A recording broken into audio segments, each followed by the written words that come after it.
again, everyone. This is Cash Beelan, and you're watching Casual Conversations. It's a video podcast, an audio podcast, and it's a program where we talk to people who are very important to our world.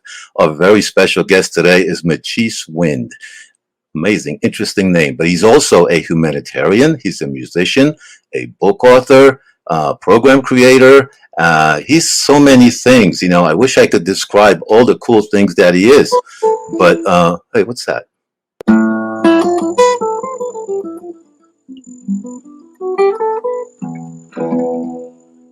Hi, Macheis. How are you? Mr. Casimir. Oh my God, you gave away my real name. Well, who told you that one? I'm the only person that maybe calls you Casimir.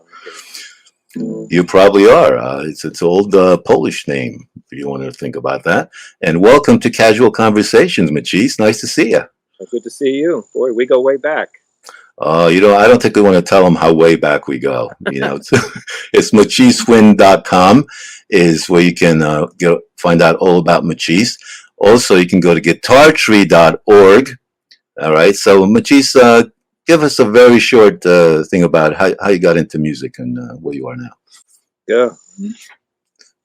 I feel like I've been a musician my whole life. I mean, you know, it sounds like a story that's been told many times by so many people. But as soon as I saw a guitar when I was about 3 years old, I knew that that's what I wanted to do. And so I started playing guitar at a pretty young age. And then I took a little bit of a detour. I mean, I was played in bands and those kind of things, but I took a little detour in my college years, and I really was drawn to healing. So I wanted to become a doctor for a while. I traveled to Africa, worked in a bush hospital in Kenya. Wow.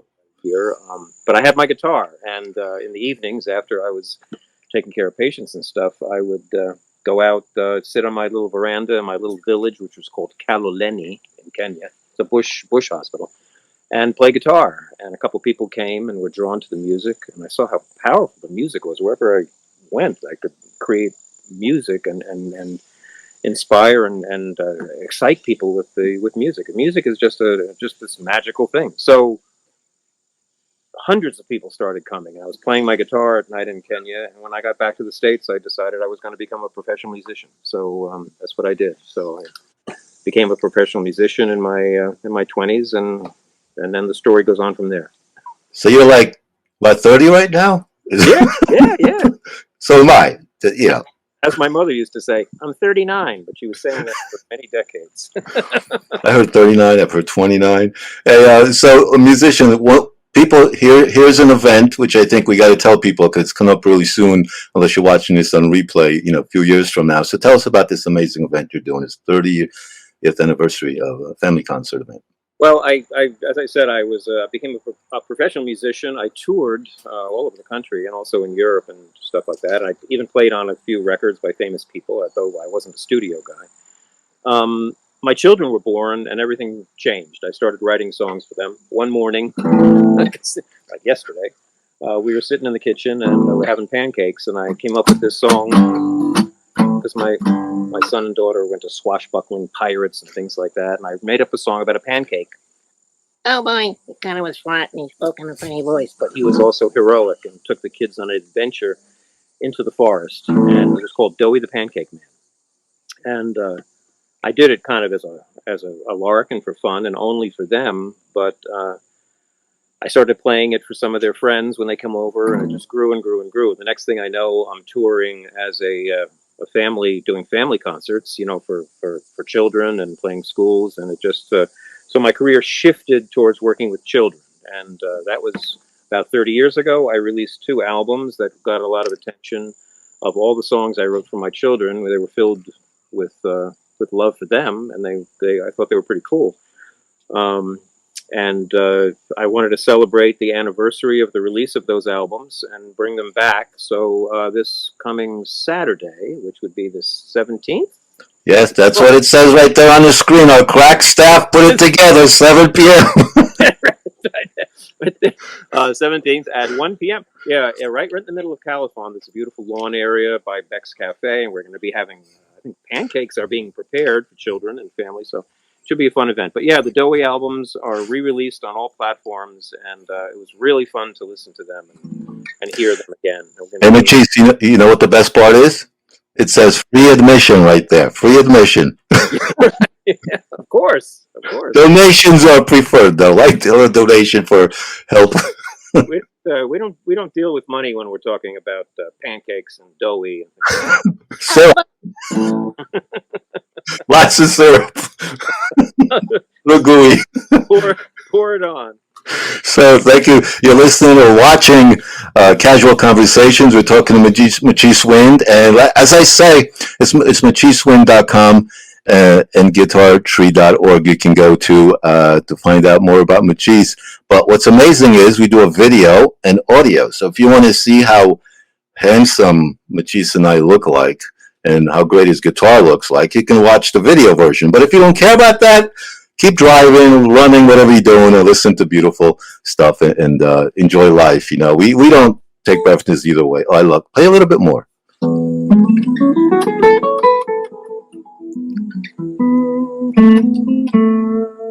This is just to relax you. Or we could rock it out. That's the beginning. Yeah. Boy, the kids would really just go crazy dancing to that rhythm. Well, I think let's talk over. I will show some B-roll, beautiful B-roll footage, as I like to say, which is footage of Northland's concert, which you and I were involved with way back in the day, as they say. But what do you remember about that concert? I remember how close you were able to get to the kids, so they were actually part of your concert almost. Tell us about that. Well, yeah, after the Doughy albums took off, I mean, as I said, I started doing many shows, and I must have done, the other day I was thinking, how many shows? 100 sounded like an exact. I said, no, it wasn't 100. It might have even been more towards the thousands. But yeah, we had an opportunity to do this concert. Northlands is a pretty unique place, right? I mean, it's kind of it features, I guess it's biggest. What is it? The biggest train? Yeah, indoor model railroads. Yeah, it's amazing. There's so many examples of it and everything. In fact, I did interview with the owners a couple years back, so we'll link up to that as well. But it's an amazing place. You got to go see it. But they have a theater there, and we were invited to do a concert there. So a lot of schools that were following the work and the concerts came, and there was lots of kids there. And Kaz, you did a wonderful filming job of the concert, but it was really beautiful to just jump off the stage, get right down on the floor, and have be with the kids. And we had just a great time with them. It was just amazing. But as I said, it was just during a period where I was just doing many of these concerts, and I absolutely loved it. I just loved every concert was different. The way we would interact with the kids, and have the kids interact with the music and respond to the music. It would just be amazing. Yeah, you can see the footage is a little bit different looking because this was way before high definition, believe it or not. I think in the 90s or so, 1990s, not 1890s, 1990s we recorded that. But it was a truly wonderful experience. And I'm sure those kids remember, even though they're on to college or married by now. But, you know, it's a beautiful thing to be part of always. And many generations of Doughy the Pancake Man. Many generations. So tell me about Guitar Tree a little bit. How did that come about? Well, as I said, I was doing hundreds of concerts, and I still continued my writing of my more adult rock. I did a whole series of guitar instrumental albums, kind of similar to what I was just playing for you. They were improvisational guitar albums, which actually, when they used to have record stores, they were in record stores all over the world. Every Sam Goody, every Tower Records. Crazy Eddie? Crazy. Was that a record store? Yes. Crazy. I don't know. Maybe that was before my time. No. Remember the commercials? Nothing's before your time. Mine. But I started being, I guess, the music really, as I said, I wrote the songs with love, and kids were just definitely impacted by the music. So I started getting approached by the directors of social service organizations. One of them was a domestic violence safe house or homeless shelters. Said, can you come and visit our children? And I said yes, and I started visiting some of these places, and it grew and grew to a point where I felt like I was doing, really helping the children, helping the families in a lot of really complex traumatic settings, and I started doing it more and more and more, and that's what prompted me to found Guitar Tree, just a vehicle to bring this music, this empowerment, this healing work into as many settings as I could. So I started working with many organizations, I can't even count them, and bringing the work into those settings, and Guitar Tree was the vehicle to do it. So Guitar Tree could, we still do that work, and Guitar Tree just is propelling along to this day, doing that work, and you can find more about that at any of the websites. So, Macheis, what kind of impact do you remember, or you still remember, after you do one of your concerts, and what do you feedback do you get from either the kids or families or people in, what do you hear back from folks about it? What impact do you make on them? Well, I don't know. There's always such a great feeling. I mean, it's always such a great feeling. If there's, I don't want to use kind of foofy types of words, but vibrationally or something. But it seems like there's such a radiance, such a vibration of joy and togetherness, and I think it just comes from the music itself. And it seems to stay with. I didn't write songs just to say, "Oh, I'm going to write kids songs," and then write them for a reason. Think, what are kids into, and write something like that. I wrote them directly from love, and I think that connects with people, and they feel that, and it stays with them. I went into a music store a couple of years ago, and the guy working in the music store was a older guy, and he goes, "Oh my God, you're Macheis Wind. You came to my school when I was in second grade," and he starts singing me all the songs. Now, how is that possible? How can you remember songs from second grade? Some guy comes into your school, but that's the impact. I mean, it's songs that I think connect with the heart. And I had a lot of educators coming up to me, even people that were musicians and educators. I go, "Oh, so how do you write songs about self-esteem?" I go, "Self-esteem? Well, your songs are about self-esteem." Well, no, I mean, I just wrote the songs out of love. But yeah, people thought it was coming from some intellectual place. How do you create these things? But no, they just came straight from the heart, and the heart is what connects us. And that's why generations of people remember these songs, and they've impacted. Yeah, Macheis, one of the concerts recently, a couple of years ago, I got to see you, and one of the songs you did is Egbert, right? Egbert, is that the sensitive pig? Is that the one? It's a popular one. It wasn't about me, I know that, but maybe, I don't know. Maybe it was, old people, artists that kind of say, well, they kind of, like Seinfeld, use his friends to be the people on the show. So I don't know, but Egbert, set that up. I'm going to show a clip of that. So set that up. What's that about? Egbert was just a very popular song off one of the albums. Well, it came from a true story, and this is a good example of where these songs come from. One day, the phone rang, and somebody asked our family if we could adopt a pig that needed a home. I said, "A pig?" Next thing I know, I'm driving in our Volvo station wagon home with a pig squealing in the back of the car. In the middle of winter, so it was too cold. Everyone said, "The pig can't stay outside," so the pig was in our kitchen.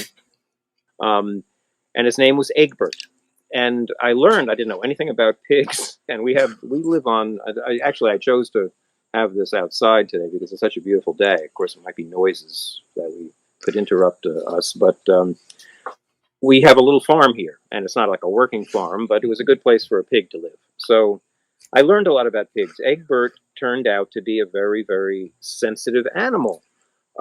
Sometimes people would come to the house, friends of the children and stuff, and they'd see a pig. They go, "Oh, pig! Oh, oh!" He wasn't like a little fluffy bunny rabbit or a little kitten. He was like a pig, and they go, "Oh, pig! Oh, oh, go away!" And if he wasn't getting pets like the kittens and like the bunny rabbits that we had, this is absolutely true. He'd make a sound like this.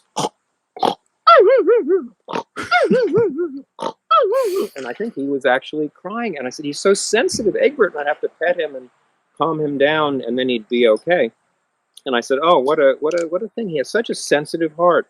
So I wrote the song about Egbert called "Egbert the Sensitive Pig," and yeah, we have fun with it, and the kids sing along with it. "Oh, Egbert, oink oink oink," something like that, and it's very, very cute. I don't know how music translates in this setting. But yeah, it's a very popular song on one of the records. And adults love it too. It tells the story of Egbert and his sensitivity and his sensitive heart. So let's take a look at a clip of that. Oh, Egbert, oink, oink, oink. Oh, Egbert, oink, oink, oink. Oh, Egbert, oink, oink, oink. A big muddy pig with a sensitive heart. But if you could look inside him, you'd see a very tender heart, a very sweet and fragile heart. And if you could understand him, you'd know that all the grunts and oinks were Egbert reaching out for love. Egbert was really just like you and just like me. Beneath the mud you'd see he had lots of feelings. Get ready. Oh, Egbert, oink, oink, oink. Oh, Egbert, oink, oink, oink. Oh, Egbert, oink, oink, oink. A big muddy pig with a sensitive heart. Oh, I love Egbert. Look at that. Every time I've seen that, which is either on recorded fashion on video or in person, I just get so much joy out of it. And I could see the people were like really enjoying it, except no matter what age, because a mixed group of people at this library event that we just showed you. But it was fun for everyone. Well, let's promote the great concert, which is free admission, and it's on the 17th of August, 2024. I think they're making pancakes there, so I can smell them cooking already. Better keep them warm, though. But 30th anniversary family concert, Doughey the Pancake Man. Now, Doughey, do people like keep asking you where do you keep Doughey? What's up with Doughey? Is he flat today? You're like, what? He's had a bad day? Well, it's like I said, I think Doughey has a life of his own, because I never, when I wrote it, as I told you, it was very just out of fun. But it's like to this day, even though I'm not as actively doing concerts as I was, to this day, I have people coming up to me in supermarkets or on the street going, "Oh my God, it's Doughey the Pancake Man! Doughey the Pancake Man!" Doughey, continues to have a life. And the beautiful thing is that I did take Doughey and the songs into the settings I spoke to, the work of Guitar Tree. It was the songs have continued to have a life of giving life and giving healing, and I'm just so grateful that they came to me. Songs kind of come from the ethers, and you grab them with love and hope that you're accomplished enough to make them sound good, and the songs really have life. So I'm just so grateful to be able to do what I do. Upcoming down the road a piece, keep your eye out. We'll have to do another interview, because I did finally get around to writing the definitive Doughey the Pancake Man book.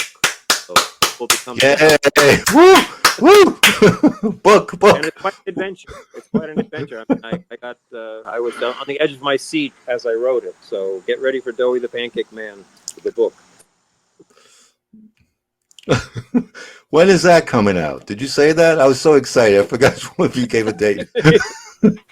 Hopefully soon. The book has been completed. It's just a matter of putting. I want to start with an audio version, because that's really what I do. It will have music. It will have the music with it, and I'll be the narrator. So I'm really looking forward to doing that. It's just a matter of getting into the studio, finding the time, and I'll let you know. Yeah, line us up on Casual Conversations. We got to get the book out. Yeah, tell the crack staff to get going. Get prepare the materials. GuitarTree.org, MacheisWind.com. That's the place you can reach Macheis Wind anywhere you want, or have him come to a concert for your organization, help you out, or enjoy a fun event at schools. I mean, I don't think you said you don't do too many of those, but it's nice. You're based on the East Coast, right? So you can drive there or fly there if you have to, I guess. And you mentioned a few of the things that you're involved with, but on the which one is your favorite? The entertainment part, the healing? What is your favorite? Do you have a favorite, or you kind of go from one to the other? Or you mix everything up. It's such a different. Well, of course they're very mixed up. I don't think there's any favorite. I've been just so fortunate to be able to do what I think I was put on this earth to do. It was interesting. Maybe I'm echoing what I just heard recently. I was watching the Olympics briefly, and one of the athletes said, "You know, I trust that I'm doing what I'm supposed to be doing." It was something like that. But I said, "Yeah, that's exactly the way I feel." Started out being drawn to music.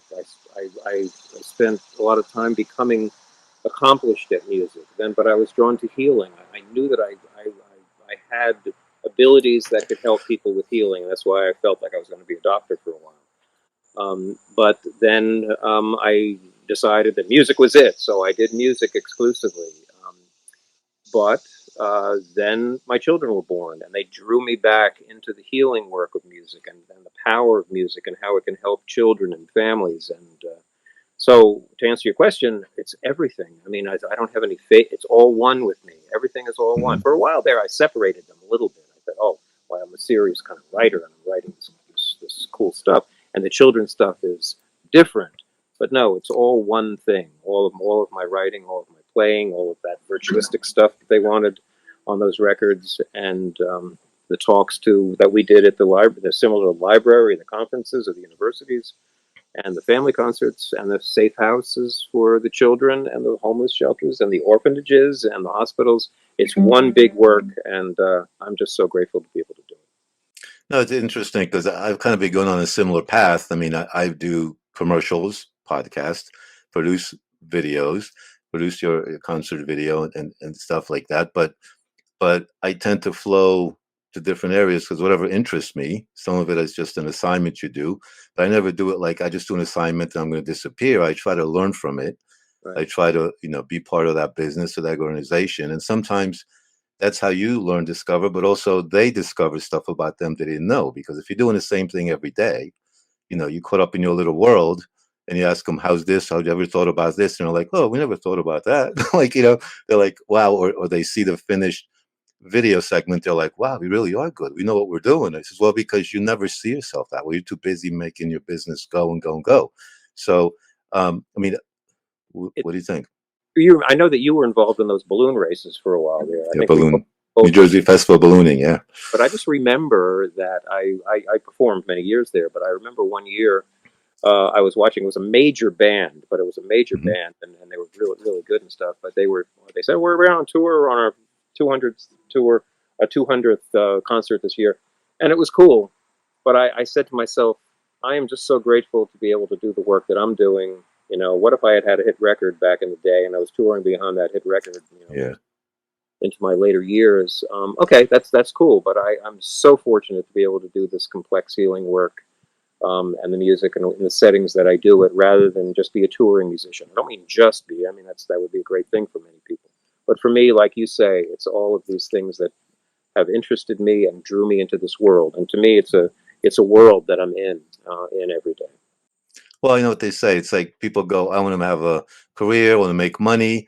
But there's people who making tons of money and are miserable because it's not what they wanted, not what they thought it was, Right. whatever. They turn to bad things. There's tons of stories and movies about them. So, it's sometimes it's difficult to love what you're doing because of whatever situation or someone's pressure on you, or we have to do a concert tonight. They call you the day before, like I'm sure that never happened, right?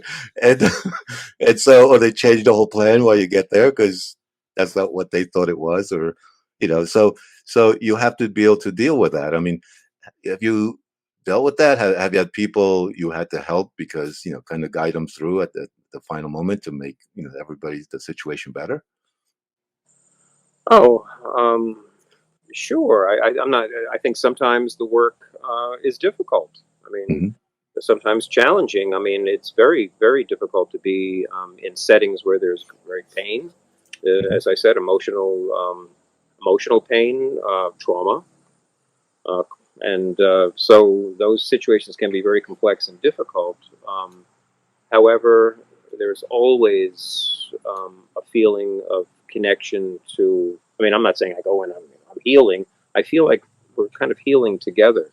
I think the world needs healing, and when I'm in these settings, I'm just, more of a vehicle for us all to move towards healing, even if it's very difficult or people are in pain. So yeah, I mean, we're presented with challenges in life, and and bring them on. Our time is coming to an end here, believe it or not. It's been about a half hour, and I've enjoyed talking to you and learning about the guitar tree, or relearning from you about everything, and your wonderful playing and everything. And it's Macheis Wind, macheiswind.com, and also guitartree.org, where you can contact them and everything. And so I have to ask you the toughest question I ask everyone in the 50 plus episodes we've asked, and see if you can win the prize down for the best. What's coming? Macheis, what was it like being a guest here on Casual Conversations? Wow! It's been great. It's always Kaz. It's always been great to chat with you. When we've known each other for a number of years. Sometimes we have periods where we don't touch base for a while, but when we talk on the phone, I think we both laugh most of the time. Yeah. So we have a good time. You're a great interviewer. I love your work, and so it's like rolling off a log. So anytime you want me on Casual Conversations, I'll be there. Oh, thank you, Juice. Why don't you play us out of the show here? Play a little tune, and we'll go back to Lido. Well, maybe just because we're having this Doughey concert coming up, I'll just once again, I don't know how it works with these with this technology. Try singing, but here we go, Doughey. Doughey was a pancake. He grew up in a pan. And when they tried to lift him out, he began to dance around. Doughey, Doughey, Doughey, Doughey, Doughey, the pancake man. And then the story goes on, and have a great one. Thank you. Bye. See you soon.